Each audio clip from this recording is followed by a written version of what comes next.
It's a beautiful day in the neighborhood. Reaction Beanie Yo 164. Day in the neighborhood. My brothers and sisters, as always, glad y'all came back to fuck with Beanie. And I hope y'all doing good out there. And real quick, y'all, man, it's just like, for real, y'all, it's just certain points in your life, or certain moments in your life, I should say, where you just realize, or not even realize, but you just reminded of how fragile life can actually be.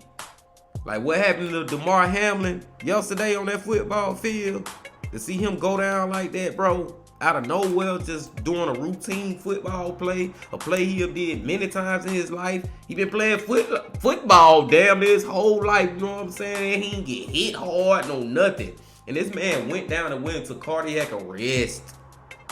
Man, heart stopped beating on the field, bro. Like, it just reminds you of how life is just fragile as fuck. Like, for real, for real. Like, one day you can be here, the next day you can be gone.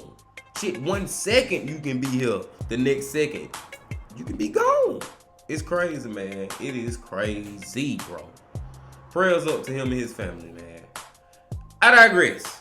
We gonna get into today's video, my people, and hey, we going to a goddamn channel that I know it ain't been at least a month, maybe 2, maybe 3 since we last watched the video from them. And that channel is Viral Crimes. Back to Viral Crimes, my people, and the title of the video is She Bailed Him Out and He Took Their Lives. Damn. It sounds like this beautiful young lady right here that we looking at, bro. Bailed, I'm guessing, probably, more than likely, maybe her boyfriend or a baby daddy or something like that out of jail. And to pay her back, she killed. He killed her. You know what I'm saying? Sound like some shit like that. But we're gonna check it out. But before we check it out, my people, y'all know what y'all gotta do. Get whatever you might need.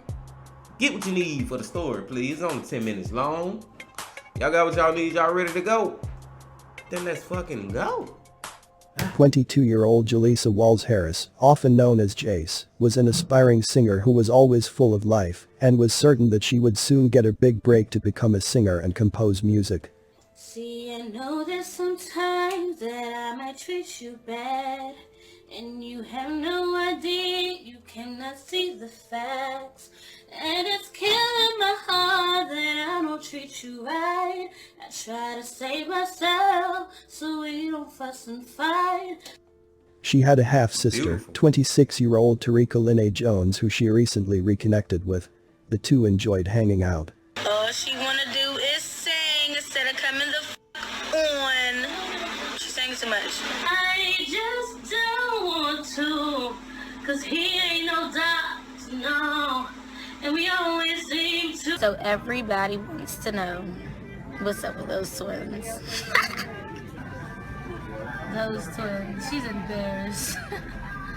But I told her she shouldn't have them up. Sadly, Tarika was in a domestic violence on and off relationship with her baby's father Kevin, who had a violent history and was no stranger to the court system. She put him in jail for pulling a gun on her and assaulting her. Unfortunately, just days after Tarika helped bail him out of jail, he would murder Tarika and her sister Jaleesa with Tarika's 3 children in the home. What would make Kevin take their lives, and why was he allowed to bail out of jail? Welcome to Viral Crimes. Subscribe and hit the bell icon for more stories. This story takes. Yo, I said too. I said more than likely she was his boyfriend or baby daddy. Like, I knew it had to be that connection, even though it ain't right to just make assumptions like that. But I guess that's just how life is, man. We make assumptions that we think gonna be true, and more than likely, 9 times out of 10, that's gonna be how this scenario play out. Damn, bro. Let's go. Takes us to Cheverly, Maryland. Cheverly is a town in Prince George's County, Maryland, United States, located very close to Washington, D.C. Tarika, also called Rhea Riri, was a student at Fortis College in Hyattsville, Maryland, where she was pursuing a profession as a dental assistant. She was described as a people person who would light up any room. She was a very cheerful and playful person and was working towards furthering her education and improving life for her and her daughters. Tarika was a loving mother to 3 little girls. She enjoyed making meals and sharing pictures of her adorable children on social media, but Tarika was having troubles in her personal life. She had a tumultuous relationship with her ex-boyfriend and the father of her youngest daughter, 30-year-old Kevin Reynolds. They had an on and off relationship. When Tarika informed Kevin that she wanted to move on and end their relationship, it is reported that this angered Kevin and sent him into a jealous rage. One night in February, Tarika reported that Kevin was scheduled to pick up their daughter, but the exchange swiftly descended into violence. Kevin was supposed to turn over their daughter to Tarika at 6 p.m. but when he arrived, Tarika proceeded to the other side of the vehicle to grab their daughter, and that's when Kevin charged at her, grabbing her, and then proceeded to toss her on the floor. She stated that Kevin repeatedly picked her up and tossed her around. Eventually she was able to get to her feet, and that's when she raced over to a neighbor's home, where he followed and then snatched her phone and hurled it after hearing her say that she was going to contact the police. More than an hour later, she would make a 911 call. All of this was occurring in the parking lot. It was a chaotic scene. Tarika was there with the father of her other 2 daughters, and Kevin's mother was also present. Tarika believed the reason that Kevin was so angry and turned violent was that he assumed that she called the father of her other kids, and that's why he pulled a gun on her. She stated that when she saw him retrieve the weapon from his vehicle and come towards her, she ran to her vehicle and called the police, and that's when his mother ran to Tarika's vehicle to take her phone away, because she didn't want her calling the police and getting her son arrested. Police arrived on scene and arrested Kevin for assaulting Tarika. Taking care of 3 little girls was challenging for Tarika, and she relied on Kevin to help her, but with him being in jail, he couldn't provide any assistance to her. Therefore, she would assist him in making bail. At Kevin's bail hearing 3 weeks later, Bro. God damn, man. I mean, I guess I can get it in a way, y'all, that she would bail him out. Cause she, you know what I'm saying, she got them kids and all that. But man, you should have let that man ass stay in jail, man. You should have been the one to bail him out. You should have been trying to be as far away as you could from him after that first incident. Like after that one, man, like bro, no, just stop fucking with him. Like I just wish he would have stopped fucking with him, bro. Damn. his public defender requested a $5,000 bail. The prosecutor informed the court that Tarika made it clear that she does not fear him and that she rather wants him to come home. The judge reviewed the records and stated that what he did was violent and that he had a conviction for weapons and another assault conviction and decided to increase his bail to $20,000. He made bail, and the decision to allow him to have bail would soon prove fatal for 3 people. During this turbulent time in Tarika's life, Jaleesa and Tarika had not been in contact. Jaleesa was not aware of what her half-sister was going through at the time. Sometimes they would go weeks or months without speaking. But after this recent domestic violence episode with Kevin in the parking lot, Tarika decided to get in touch with Jaleesa because she missed her sister. Just 5 days after Kevin was released from jail, the sisters were scheduled to get together on a Monday night, but Jaleesa's mother was worried about Tarika's impact on her daughter. She instructed her daughter to be careful and to guard her heart. Just after 10 at night on March 7th, Kevin knocked on Tarika's Cheverly apartment door armed with a gun. He entered and started shooting, striking Tarika and Jaleesa. They both— God damn, bro, you just pulled up. I'm talking about off the bat, bro. This was premeditated murder. Like, bro, you knew you was going over there to do this shit for what? What the fuck, bro? What the fuck? Oh my God, bro. This one here got me mad, man. Like, this one here bring out the anger in me, bro. Like, what the fuck, bro? You just pulled up over there to just go kill people, bro. Like, Both were killed on the floor below the kitchen table. Kevin fled the scene, leaving Tarika's 3 daughters in the next room, including his own daughter they both shared. Fortunately, Tarika's grandmother, who also lived at the residence, was not present at the time. Sadly, she would return from work to discover the horrifying scene. The manhunt for Kevin was started. The next day, Kevin's body was discovered in Hanover County, Virginia, 100 miles away, slumped in his getaway vehicle with his shoes removed and a gunshot wound to the head. He fatally harmed himself. You motherfucker. You son of a bitch. Your ass sat right there and took those innocent lives, and instead of facing the consequences, you took the pussy ass way out and killed yourself. Are you kidding? I hate these type, bro. I hate these type. I hate these type of motherfuckers, bro. He was scared to go behind them bars. He didn't want to spend the rest of his life in prison. He was scared of that. So he decided to just go and take his own life. He was scared. It ain't even just scared, man. It's just cause I don't like motherfuckers who murder, and then when they do have to go to prison, when they do know they caught up, then they want to argue the fact, or they don't want to be put on the death penalty. You know what I'm saying? You got people like that too, who they'll spend the rest of life in prison, but they don't want to be on the death penalty because they don't want to get killed, basically. So I don't like that one of these type of motherfuckers, bro. But I just at least feel like, dude, you should at least have to own up, have to man up, have to take some responsibility for killing those women. And you took the bitch ass way out and killed yourself before we can even catch your ass. Fucked up, man. This fucked up. His body was found less than 24 hours after he was charged in connection the double homicide of Jaleesa and Tarika in Maryland. This hour, a horrific scene in Cheverly. A mother and her sister gunned down with 3 young children at home. And police say it is yet another case of domestic violence. In fact, in the past 24 hours, 5 women have been shot or stabbed in domestic incidences in Prince George's County. Now, 3 of those women have died.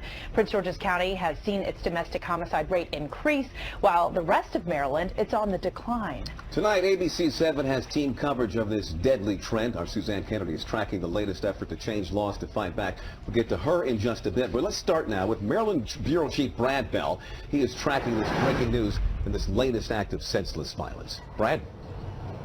Yeah, Leon, and we've got some breaking news for you, confirmed just about a half an hour ago and first reported by ABC 7, and that is the suspect in this double murder has been found dead, believed to be the victim of a self-inflicted gunshot wound. He was found this afternoon in Hanover County, Virginia, not too far, we're told, from Ashland. That is north of Richmond. His name is Kevin Tyrese Reynolds, and he had been involved in a relationship with one of the victims of this double murder.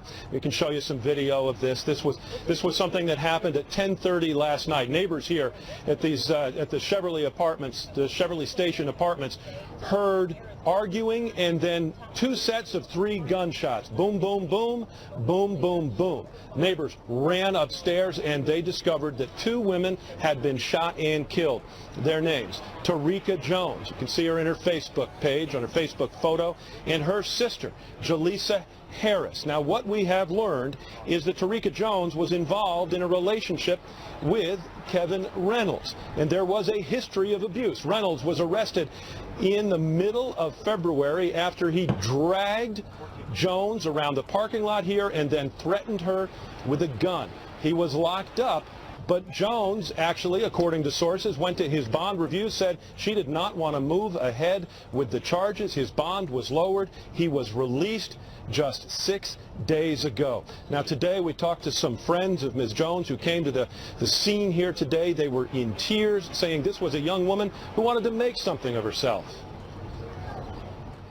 She wanted to make something out of herself, you know, 27 with 3 children or not. She still wanted to come out of poverty. She wanted to be the best mother that she could be. It's just sad because she doesn't get that chance. In only a few hours, Jaleesa, who was just spending time with her half-sister, would be dead along with her half-sister Tarika and her sister's baby father Kevin. Tarika had split up with Reynolds, and according to family members, he was having a hard time moving on. Family members were aware that he was abusing Tarika, but they had no idea that he would kill her and her sister Jaleesa. It may be difficult for some people to comprehend why Tarika helped her ex, Kevin, to get released from prison, and some may be tempted to blame her for the deaths that followed, but the responsibility lies solely with Kevin. He pulled the trigger and took the lives of the two young ladies. When dealing with domestic violence, victims often try to protect their abusers or refuse to cooperate with the authorities for a variety of reasons, including fear, humiliation, financial reasons, thinking that their abuser will stop abusing them, or not wanting their abuser to go to jail. The situation becomes even more difficult when there are children involved because it's difficult to remove yourself from the abuser when you have to co-parent with that person. For many victims, the decision to leave the abuser can be a deadly one. It's a process that takes careful planning. If you or someone you know needs help, you can call the National Domestic Violence Hotline at 800-799-7233. Family and friends held a candlelight vigil for Jaleesa. Look at all these people for my baby. Oh, wow. I just can't believe it. My sister was everywhere all the time. She was very friendly, had so many best friends. And you better know All she did was sing. Everyone always wanted her to sing. you gon' miss me when I go. She was so young, and I love her so much. What happened to Jaleesa and Tarika is a tragedy. Kevin had no right to take their lives. They had people who loved and cared about them. My condolences to their friends and family. May you continue to heal. Thanks for watching and I will see you in the next video. Woo-wee! I ain't gonna even count y'all. I damn near got tears coming out my eyes off this one, y'all. This one right here just hit me hard. I don't know why. Cause I got tears coming out my eyes for two reasons. One, because I'm so fucking just pissed off at the dude, man. Like, I don't even want to talk about him no more, man. Then the second thing is, it's so sad that them young, beautiful women, bro, I'm talking about beautiful women, bro, just lost their lives off just, oh my God. Her half-sister, Jaleesa, she really ain't even have nothing to do with this situation at all. She just over her sister's house one night. And then even Tarika, bro, she bailed that man out, man. And like Vile Crime was saying, like, it's a lot that go into why she bailed him out. You know what I'm saying? It's the, excuse me, it's the love part of the situation. It's the part that's my baby daddy, you know what I'm saying? This is my child father, you know what I'm saying? It's the part of they done been together, and then I know it's another part of he probably at the jail telling her, babe, I love you, and I'm sorry, and I'm gonna do better, and this and that and that, I don't wanna hurt you, and all that bullshit. It's so much that go into it, man. I just wish he would've bailed him out, bro. And then the way he did it, bro, it was premeditated from the beginning. Cause he knew why he was going over there that night, to kill. And I feel like even if her grandma would have been there, he would have killed her grandma too. Luckily, she wasn't there, thank God. But then the fact that, bruh, your child, your little girl, now she growing up without a mama or daddy. You took, you know what I'm saying, what you took from your child. And the other 3 kids that she had. Like, bro, like these people, bruh. Shit just be crazy, bro. Fuck that man. Fuck that guy, bro. I pray to God he getting what the fuck he deserve in the afterlife. I do believe in the afterlife, and I pray to God whatever that afterlife is, it is not going good for him, or it will never go good. Crazy, man. Crazy. I agree with my people. I ain't gonna hold y'all, man. I ain't gonna keep holding y'all no longer. I done talked enough, man. This was a good one, man, from Vile Crime, bro. Glad we came back to it, y'all. He just brought out some emotions in me, for real. But I hope I see y'all again, my friends, very soon. Hope y'all come on back to the channel, man. Hope y'all hit that like button, comment, subscribe if it's your first time being here. So this is what we do on the daily. But until I see y'all again, my friends, you know I got that one more thing to say. Sabina, baby. Legend.